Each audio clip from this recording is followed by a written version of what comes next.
Halo semuanya, anak-anak yang ganteng-ganteng, yang cantik-cantik, kelas 11, IPA dan IPS. Assalamualaikum warahmatullahi wabarakatuh, selamat pagi.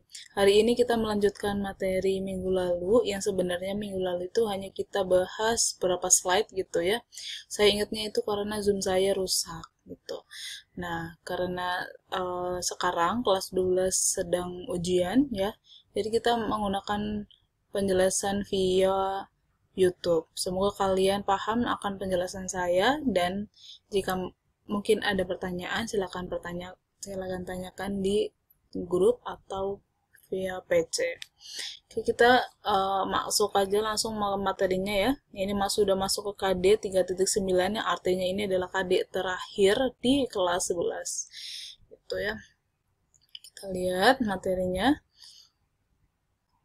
Judulnya adalah Peran serta Nilai-nilai Perjuangan Proklamator Bung Karno dan Bung Hatta di sekitar proklamasi. Sebenarnya nggak cuma Bung Karno dan Bung Hatta, nantinya ada beberapa tokoh. Gitu.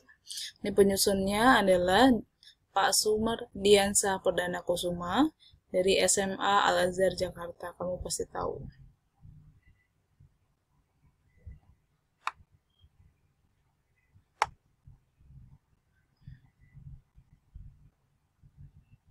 Terlalu besar, kayak kecilkan dulu.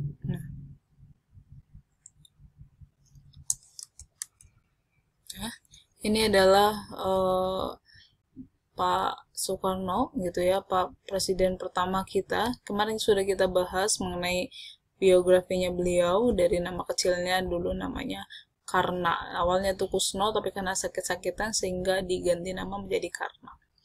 Terus selanjutnya pendidikannya beliau itu ada di ELS gitu, Europe Leisure School gitu, karena bapaknya sendiri itu adalah guru gitu ya di salah satu sekolah SD milik Belanda saat itu.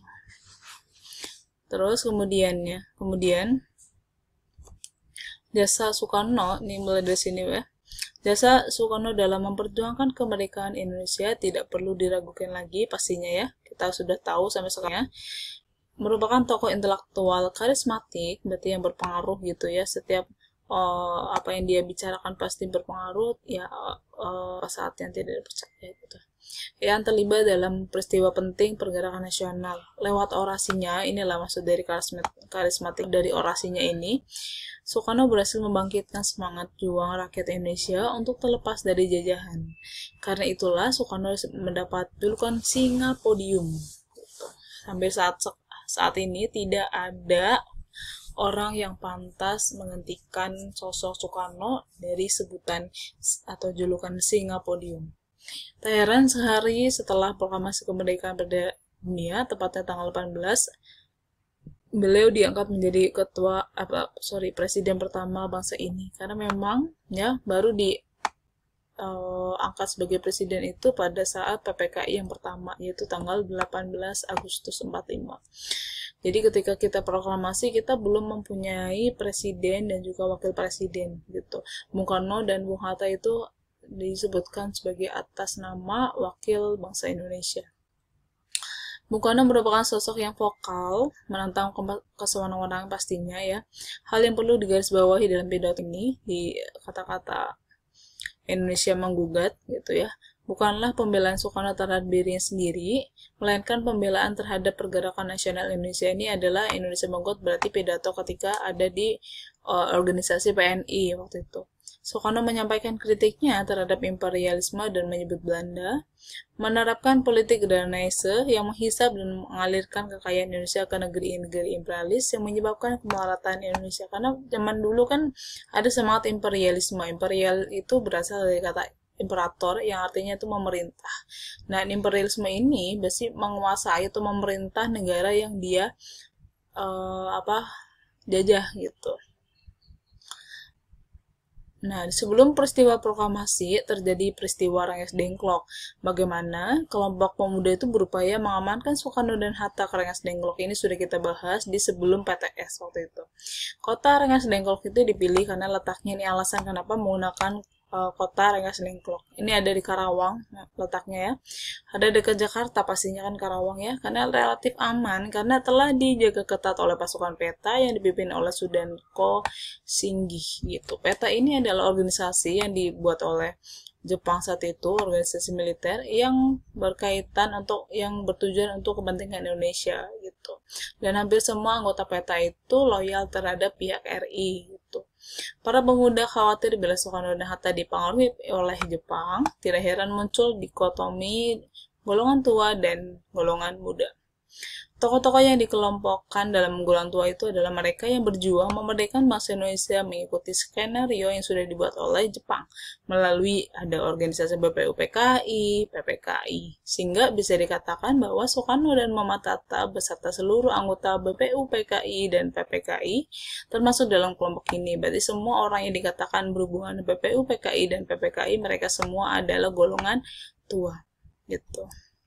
Berikut ditampilkan beberapa tokoh golongan tua yang dianggap memiliki peran kunci sekitar proklamasi. Kita lihat yang pertama, ada golongan tua Soekarno. Beliau adalah anggota BPUPKI. Ini biasanya dikatakan ada I-nya, ada dua, ada enggaknya sama aja ya. Pidatonya ini di tanggal 1 Juni. Ini perannya adalah dia merumuskan usulan dasar Pancasila di tanggal 1 Juni yang nantinya dijadikan hari lahir Pancasila gitu. Ketua Panitia 9 juga yang merumuskan Piagam Jakarta nanti atau Jakarta Charter waktu itu ya, dimana isinya itu adalah persis seperti Pancasila sekarang, hanya saja di poin pertama atau di sila pertama yaitu ketuhanan Maha Esa dulu belum seperti itu gitu. Terus kemudian ketua PPKI nantinya ya menyusun teks proklamasi, pastinya penulis teks proklamasi dengan tulisan tangan atau otentik gitu ya. Ini yang nulis tangan itu tulisan tangan Soekarno saat itu ya. Kalau kamu tahu bisa googling kalian ya. Naskah otentik proklamasi. Menandatangani teks proklamasi bersama Hatta atas nama bangsa Indonesia. Nilai perjuangannya itu pastinya ini nasionalis, religius, integritas, berani, pantang menyerah, menjunjung tinggi. Inilah yang kita bisa ambil dan bisa kita aplikasikan ke dalam kehidupan kita sehari-hari gitu.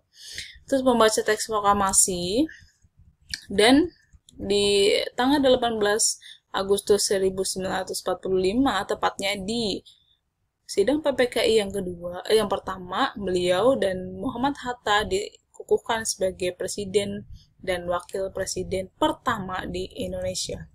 Yang kedua adalah Muhammad Hatta, ini ada golongan tua juga seperti Soekarno. Beliau adalah anggota BPUPKI, anggota Panitia 9 juga, wakil ketua PPKI. Beliau juga penyusun teks proklamasi, pemberi ide kalimat dalam teks proklamasi, hal-hal tentang pemindahan kekuasaan dan lain-lain dilaksanakan dengan cara sesama dalam tempo singkat-singkatnya. Ini adalah dari pendapat dari Hatta. Menandatangani teks proklamasi bersama Soekarno atas nama bangsa Indonesia seperti yang di atas sebutkan. Terus wakil presiden Republik Indonesia yang pertama. Dia bersama Soekarno, Hatta dan juga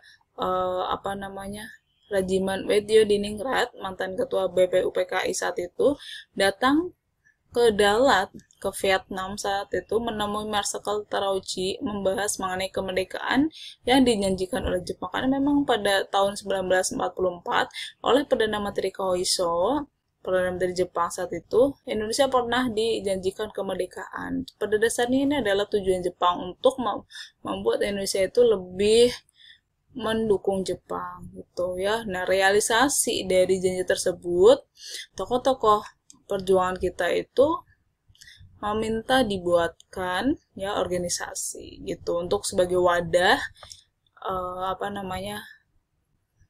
dari perjuangannya gitu.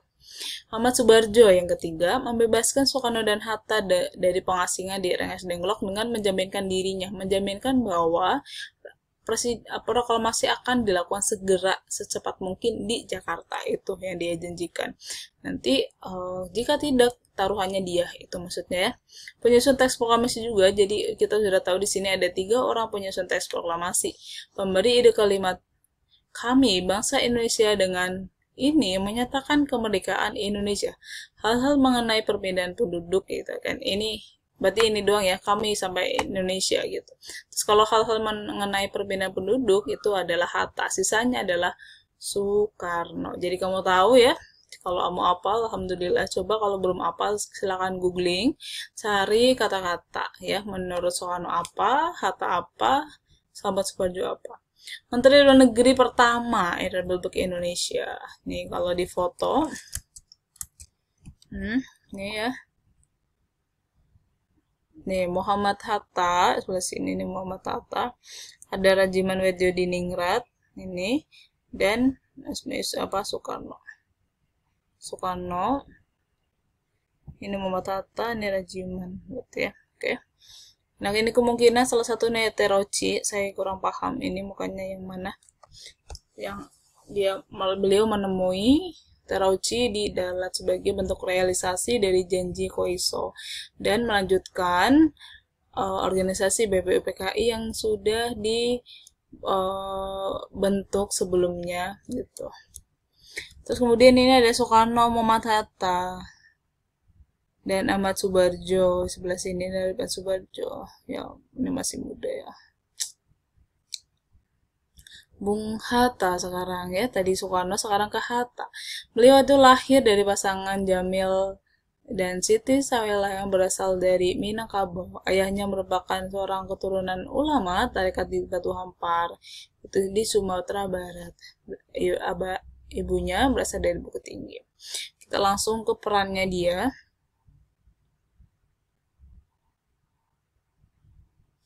Coba sebentar. Sejak kecil ia telah dididik dibesarkan lingkungan keluarganya yang taat melaksanakan agama Islam. Kakeknya dari pihak ayah, Abdurrahman Batu Hampar, dikenal sebagai ulama pendiri Surau Batu Hampar. Di tempat ibadah namanya surau ya. Mirip pesantren kalau di Jawa. Sedikit dari surau yang bertahan pasca Perang Padri. Setelah itu, ibunya berasal dari kemudian dia pengusaha besar di Jakarta. Terus selanjutnya, Muhammad Hatta ini ya terkenal komitmennya pada demokrasi. Ia mengeluarkan maklumat 10 yang menjadi tonggak awal demokrasi Indonesia. Di bidang ekonomi, pemikirannya itu pemikiran dan sumbangsi terhadap perkembangan koperasi membuat dia dijuluki sebagai Bapak Koperasi. Ini ya. Jadi Bapak Koperasi Indonesia itu adalah Muhammad Hatta. Muhammad Hatta itu pertama kali mengenyam pendidikan formal di sekolah swasta. Setelah 6 bulan, ia pindah ke sekolah rakyat dan sekelas dengan Raffi kakaknya. Namun, pelajarannya terhenti pada pertengahan semester kelas 3. Ia lalu pindah ke Els di Padang, di sekolah Belanda berarti. Terus kemudian dia di Mulo, kemudian di luar pendidikan formal, ia pernah belajar agama kepada Muhammad Jamil Jambek, Abdullah Ahmad, dan beberapa ulama lainnya. Selain keluarga perdagangan memenuhi perhatian Hatta tentang perdagangan. Iya, memang karena dia berasal dari keluarga pedagang sehingga dia banyak sumbangsi di bidang ekonomi, seperti itu. Terus di Padang ya, ia mengenal pedagang-pedagang yang masuk anggota serikat usaha dan aktif dalam Jong Sumatran. Kan memang beliau ini dari Bukit Tinggi kan, gitu Minang tadi. Sebagai bendahara di Jong Sumatran Bon, sebagai bendahara gitu. Terus kemudian Hatta meninggal, jenazahnya dimakamkan. Oke, kita langsung lihat ke perannya dia. Tadi di atas juga udah ada perannya dia juga ya, jadi bisa dilihat lagi nanti. Oke, ini apa? Ini ada tokoh golongan muda. Selain tadi golongan tua kan ada 3 di atas. Sekarang ke tokoh golongan muda seperti Haryil Saleh, Asmar Hadi, Hanafi Sudiro, Sayyidumeli, dan SK Trimurti. Peran di sekitar proklamasinya itu adalah menemui Soekarno. Mereka ini ya menemui Soekarno di lapangan terbang Kemayoran. Dulu tuh Kemayoran tuh jadi bandara ya. Usai kembali dari Dalat, Vietnam pada sore hari 14 Agustus. Mendesak Soekarno agar segera memproklamasikan, kita tahu ya tadi dijelaskan di depan bahwa golongan muda ini, orang-orang ini menginginkan Soekarno dan Hatta ya untuk segera memproklamasikan karena mereka itu Soekarno, Hatta, dan beberapa tokoh golongan tua itu dikatakan sudah terpengaruh oleh Jepang. Oke ya, jadi Kita sudah ada gambaran mengenai golongan tua dan golongan muda dan beberapa sumbangsinya. Kita lanjutkan minggu depan, anak-anak. Terima kasih semuanya. Selamat pagi. Wassalamualaikum warahmatullahi wabarakatuh. Semoga kalian sehat-sehat di rumah. Dah.